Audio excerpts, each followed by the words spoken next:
수면 마비에 들어서면 반쯤 깨어 실제 세계를 어렴풋이 인식하면서도 여전히 렘수면 중이라 근육이 마비된 상태로 꿈을 꾼다. 그런 상태에서 온갖 종류의 이상한 경험이 일어날 수 있다. 예를 들어 많은 사람이 외계인에게 납치당해서 의학적 검사를 받았다고 주장해왔다. 이 현상은 운동 불능이라는 조건과 그에 수반하는 기괴하고 무서운 공상 때문에 일어난다고 여겨진다. 젊은 내담자는 상당히 영특하고 글에 능통하고 호기심이 있었기 때문에 나는 밤에 다가오는 공포라는 책을 그에게 주었다. 수면 마비 중에 일어날 수 있는 이상한 현상을 말해주는 책이다. 저자인 데이비드 허포드는 제목이 가리키는 야경증이란 올드 해그라는 경험의 한 종류라고 설명한다.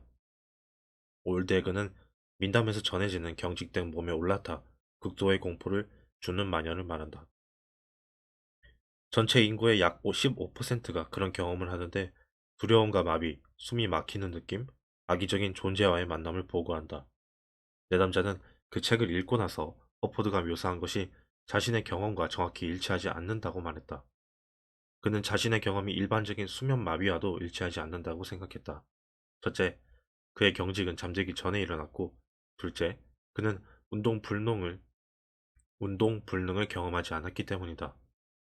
상담이 거듭되는 동안 나는 그를 훨씬 더 잘 알게 되었다. 예를 들어 그는 대학에서 역사 전공으로 학사 학위를 받았다.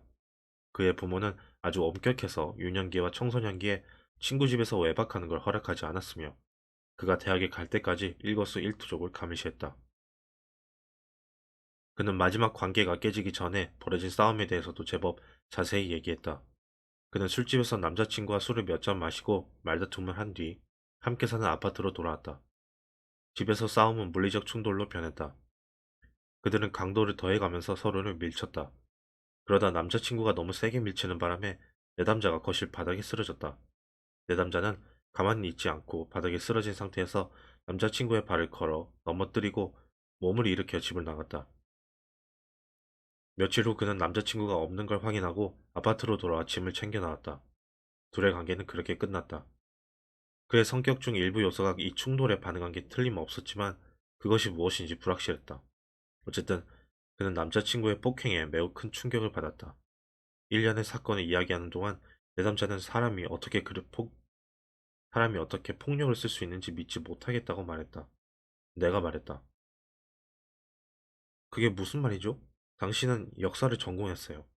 인간이 과거에 저지른 무섭고 잔악한 행위에 관해 분명히 읽어봤을 텐데, 뉴스도 보고 말이죠.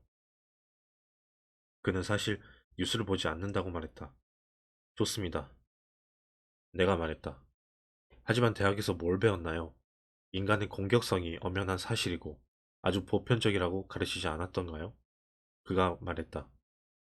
책에서 읽긴 했죠. 하지만 대학에서 배운 건 다 구석에 밀쳐두고 더 이상 생각하지 않았어요. 이 말에 귀가 번쩍 뜨였다. 특히 다음에 그가 한 말이 더욱 놀라웠다.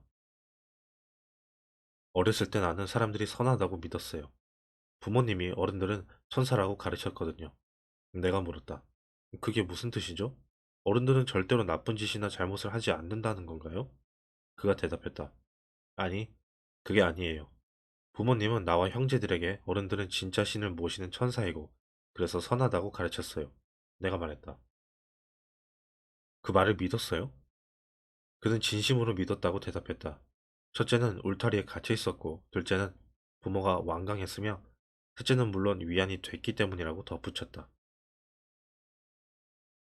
나는 그에게 이 순진함을 극복할 필요가 있다고 제안했다. 순진함은 그에게 아무런 도움이 되지 않았다. 그런 유치한 꿈을 품고 있기에는 나이도 있었고 머리도 굵었다. 우리는 20세기에 일어난 끔찍한 사건들, 그리고 최근에 일어난 무차별 총격과 테러 사건들을 짚어보았다.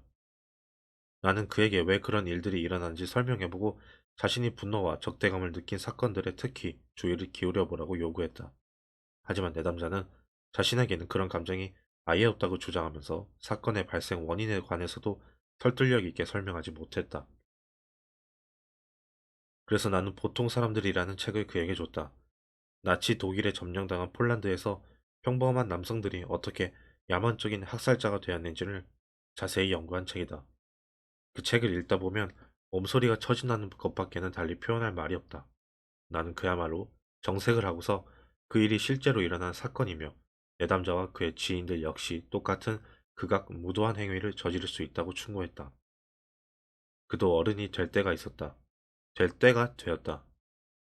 이즈음에 우리 둘 사이에는 이미 굳건한 신뢰 관계가 형성된 상태였다. 내담자는 장밋빛 세계관 때문에 삶이 무너질 수도 있다는 내 말을 진지하게 받아들였다. 일주일이 지나 다시 만났을 때 내담자는 책을 다 읽고 왔다. 그의 얼굴은 굳어 있었다. 이제 좀 더 어른스러워지고 더 현명해 보였다. 사람들은 자신의 어두운 부분을 한쪽으로 밀쳐놓는 대신에 자신의 일부로 흡수했을 때 더 이상 헤드라이트에 갇힌 사슴 같은 표정을 짓지 않으며 이제 당하기만 하는 사람이 아니라 결의에 찬 사람이 된다. 다음으로 나는 내담자에게 1936년 일본이 중국에서 저지른 잔혹행위를 다룬 난징의 강간을 권했다. 이 책을 쓴 저자가 자살했을 정도로 소름이 끼치는 책이다.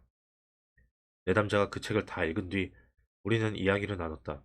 그는 더 슬프지만 현명해 보였다. 하지만 밤에 찾아오는 증상은 누그러지지 않았다. 어른은 다 천사라는 말, 악에 관한 지식은 구석으로 밀쳐뒀다는 주장, 설명할 수 없는 경련에 시달리고 있다는 사실이 내 머릿속에서 톱니바퀴처럼 맞물려 돌아가기 시작했다. 오래전에 나는 히스테리 간질을 앓는 여성 환자를 만났다. 히스테리 간질이란 심리적인 문제가 몸의 증상으로 나타나는 전형적인 프로이트 히스테리다. 그녀는 중서부 시골에서 빅토리아 시대를 연상케 하는 기독교 근본주의의 억압적인 분위기 속에 성장했다. 그녀는 내 상담실에서 한번 발작을 일으켰다. 완전한 대발적이었지만 나는 동요하지 않고 몇 분 동안 눈을 뒤집은 채 격하게 몸부림치고 뒹구는 그녀를 태연하게 지켜보았다. 나는 걱정하거나 안쓰럽게 생각하지 않고 심리적 거리를 유지했다. 나는 생각했다. 자, 흥분하지 말고 기다리자. 이건 분명 히스테리성 경련일 테니. 나는 구급차를 부르지 않았다. 그녀가 발작을 그치고 멍한 표정으로 다시 앉았을 때 나는 그녀에게 말했다.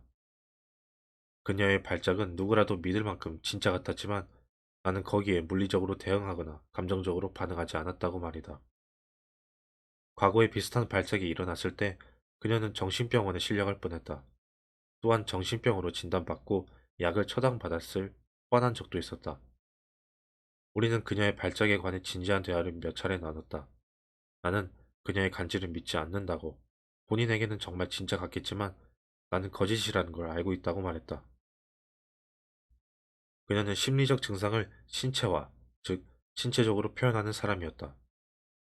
프로이트는 그런 신체화가 종종 상징성을 띈다고 말했다. 정신적 트라우마가 신체적 무능력이나 기이함을 촉발시킬 수 있다는 것이다. 그녀의 히스테리 간지는 성에 대한 무지와 양가 감정, 어린애 같은 미성숙, 자기 자신을 대상으로 한 위험한 놀이에서 비롯하는 것으로 보였다. 우리는 상담을 통해 큰 진전을 이루었다. 그녀는 우둔하기는커녕 오히려 현명한 편이었다. 발작은 끝이 났다. 발작만큼 위험했던 드라마와 함께 더욱 당황스럽게도 그녀는 정신병원행을 피하고 대학에서 학업을 이어나갔다. 어쨌든 그때 단 한 번의 치료 경험으로 나는 프로이트 히스테리가 존재한다는 걸 알게 되었다. 나는 이 내담자도 그녀와 비슷한 신체와 장애를 앓고 있다고 가정하기 시작했다. 그의 증상이 시작되기 직전에 마지막 관계에 종지부를 찍은 싸움이 마음에 걸렸다. 혹시 그의 이상한 동작이 그 사건과 관련 있는 건 아닐까? 게다가 그는 구획화에 능한 사람이었다. 그는 사건들을 마음 한구석에 밀쳐두고 다시 생각하지 않으려는 경향이 있었다. 나는 최면을 많이 해보지는 않았지만 구획화에 능한 사람은 최면에 아주 잘 걸리며 과거에 신체화 장애를 치료하는데 최면이 꽤 효과적이었다는 사실을 알고 있었다. 프로이트는 최면으로 히스테리 환자들을 치료했는데 환자들은 주로 성적인 것, 연극적인 것, 극적인 것에 집착하는 빅토리아 시대의 유명 상류층 인사들이었다. 그래서 나는 내담자에게 최면을 시도하기로 했다.